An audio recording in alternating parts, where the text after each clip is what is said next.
Thanks for tuning in to Healthy Planet One, where we discuss healthy living from experts in each of their fields. This is your host, Patricia Starr. And your co-host, Kimberly Knox. Today, our guest on Healthy Planet One is Dr. Carol Randaci, and we are going to be talking we're going to have a part one and part two, so stay tuned.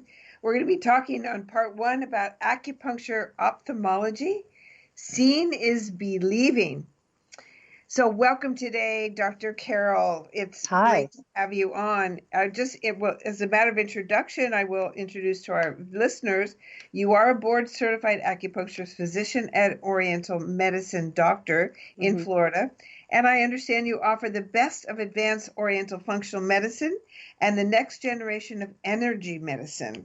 Yes. We're super happy to hear you're going to be you specialize in degenerative eye disease, such as macular degeneration.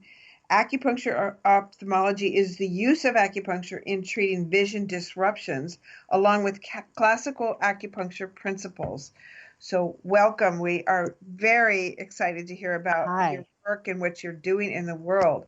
And I think you call this revision. Is that right? Yes, we call it revision. It's part of our clinic, our iZen Healing Center clinic here in Sarasota, and the department is called Revision. All right. Well, let's hear a little bit about, number one, you and how you got involved, and let's jump right into the macular degeneration conversation.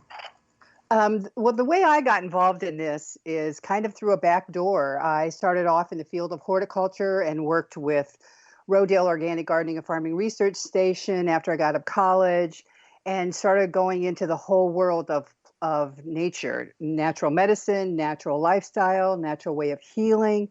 And this was way back when there wasn't really a lot of information about it. So when I ended up studying with quite a few different people to learn natural medicine, which took me into the field of Oriental medicine because I loved the medicine part of it and the training of the energy part of it. And luckily, when I was in school, I had a teacher from China who was an ophthalmologist. And so she introduced me to the whole theory of it. And it didn't really quite grab me as quickly as I wish it would have, because I wasn't really familiar that much with eye diseases, macular degeneration and such. But as I went into practice, I just noticed that more and more of my patients, just off the cuff, not as part of their coming to me, but just as an off-the-cuff comment, would say, it's funny, I went to have my eye examined, and the doctor said that, my optic nerve is somewhat damaged, or they said I've got the beginning of macular degeneration. And again, at the very beginning, I thought, wow, that's interesting, and still hadn't really connected it quite as thoroughly as I wish I would have.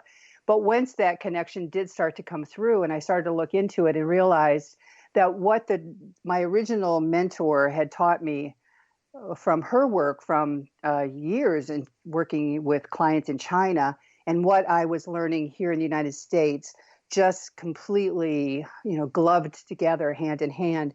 And so I started specializing in it because personally, I'd been diagnosed with a number of illnesses that Western medicine said had no cure, and I was expected to just pass away from them. And I didn't, because I went in the field of natural medicine, and I did all kinds of botanical medicine and healing properties and all those things. And so then when I started hearing about the eye diseases like macular degeneration and how it is said that there isn't any cure in Western medicine, I just went ahead and took it on. Anything that when they say there's not a cure, I have a tendency to stand up and say, oh, I think not. I love that. Yeah. So what is age-related macular degeneration? What is that? Well, it's a pretty interesting feature of the eye. The eye is such a complicated organ.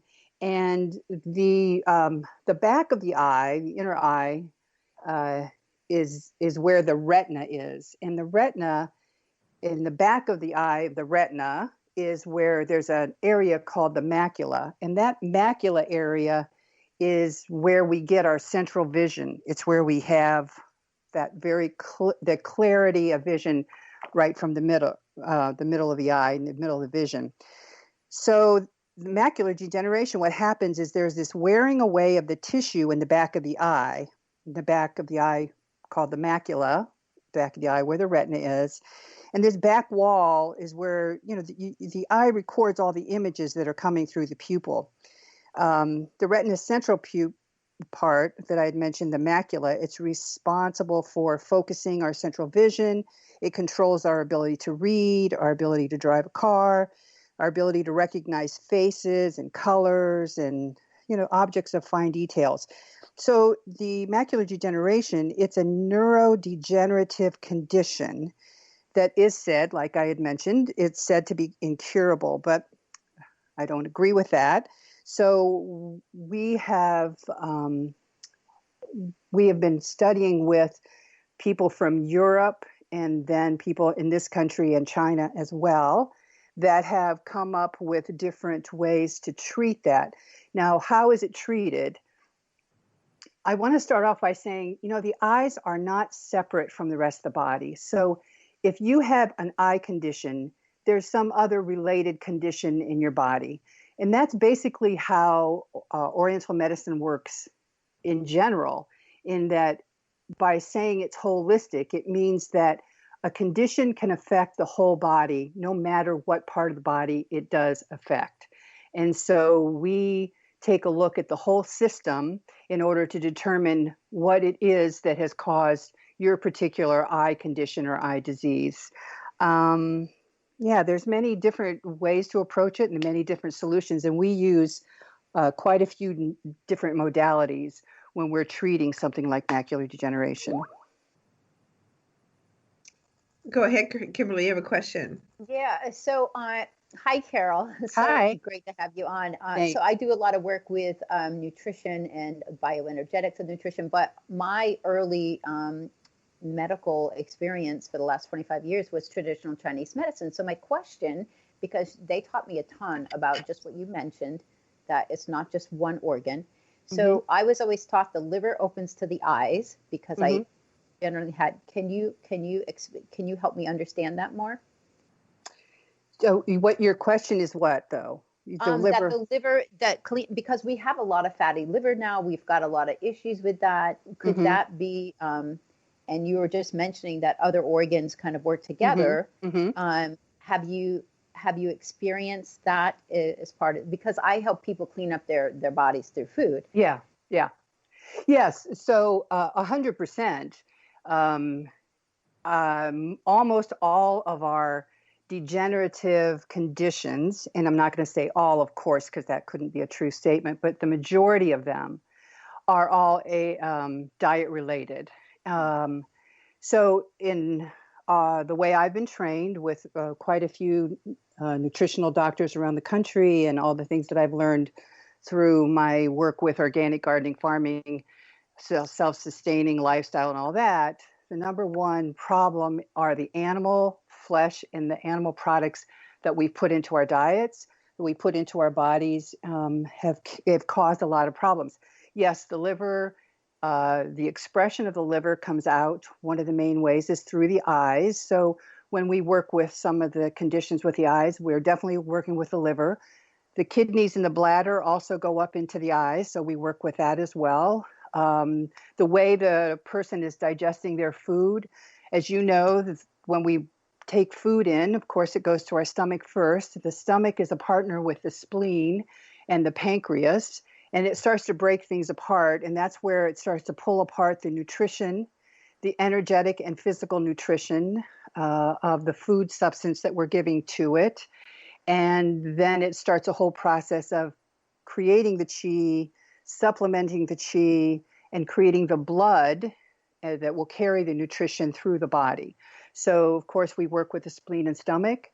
And then the lungs have a way to play into that as well. So all the organ systems actually play into it. So the key is finding which one is the first weakest link. And then as you watch a game of dominoes, for instance, and how they all fall down once one is hit, then you can find the link and the pattern of dysfunction in the body. That was a beautiful review of how the whole systems work together, Carol. So a couple of key questions is, what are the first signs of macular degeneration? What causes it? Can you go into that a little bit? Mm-hmm. Yeah. So some of the first, so what causes it? In Western medicine, they still have a lot of questions, so I can't really answer that even through their own research. But as I had just answered it, the one that Kimberly asked me the question, it's the same thing. So what causes it? It's caused, I would say, first of all, through our typical excessive dietary conditions in this country. Secondly, it's caused through our emotional stress and strain. And thirdly, I would say that those two are supported because we don't have a transcendent, this is a very general statement, which can be, the answer I'm about to give is a very general statement where we can go off into a whole different tangent, which we're not going to be doing that right now, but I'm going to make the statement anyways. Mm-hmm. And that is that in our country, we've separated our health from our transcendent and or spiritual evolutionary process. And so we oftentimes, not always, of course, but oftentimes we don't have a transcendent or spiritual system that helps us to alleviate those things that we have accumulated. I started practicing a type of meditation system. It's a type of Raja Yoga system, like when I was in my early 20s and studied with gurus in India and different parts of the world. And they have a process called samskaric process or samskaric influence.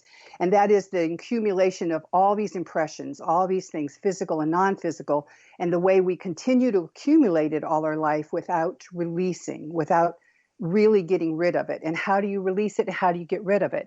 And that is part of the whole program. How do you do that? You do it on a spiritual, vibrational, non-physical way, and then you do it on a physical, vibrational way. Through cleanses, through dietary changes, would be two of the ways to do it on the physical level, and the non-physical level would be meditation and sound therapy and essential oils and the different vibrational aspects of being able to release all that we accumulate. So in the system that I practice, we do a meditation in the morning where we bring in this beautiful, we just are the vessels to receive the beautiful chi of the world in the universe. And then in the evening, we literally release everything that we've accumulated during the day so that day by day, we don't end up at the end of our life with an accumulation. And this is why I think that we have this problem of aging in the world, is because we have this process of accumulation without releasing and clearing and cleaning. Wow, it's beautiful. And what's the first sign of a macular degeneration, or MD? Usually it's your central vision starts to get fuzzy. So your peripheral vision, you might still have so if you're looking at yourself in the mirror, for instance, you may be able to see the part of the mirror that's around your head, maybe even the outside of your head. But if you're looking at yourself in the mirror, your eyes, your nose, your mouth, it might be a little bit more blurry than the rest of it. Oh, okay. So in treating this, do you actually use needles, herbs? How do you go about this? Yeah. So we never use needles in the eyes, of course, but there's a whole list of different things we do. We use something called micro acupuncture, which is a whole different set of acupuncture positions, different from the traditional classical or TCM type of positions. So there's points in all over the body. There's some in the face, not in the eyes, but some around the face, some in the head, some in the hands and feet. And then depending on what other organ system we're treating, there would be maybe points in the legs and the arms, maybe the back, the chest. We use microcurrent, which is a little strap that we put across the eyes, and it's a very subtle. It's 1,000 times more subtle than like the TENS machine. So what it does, it's an amazing process. It stimulates the fluid and the oxygen in the optic nerve and in the tissue in the eyes, because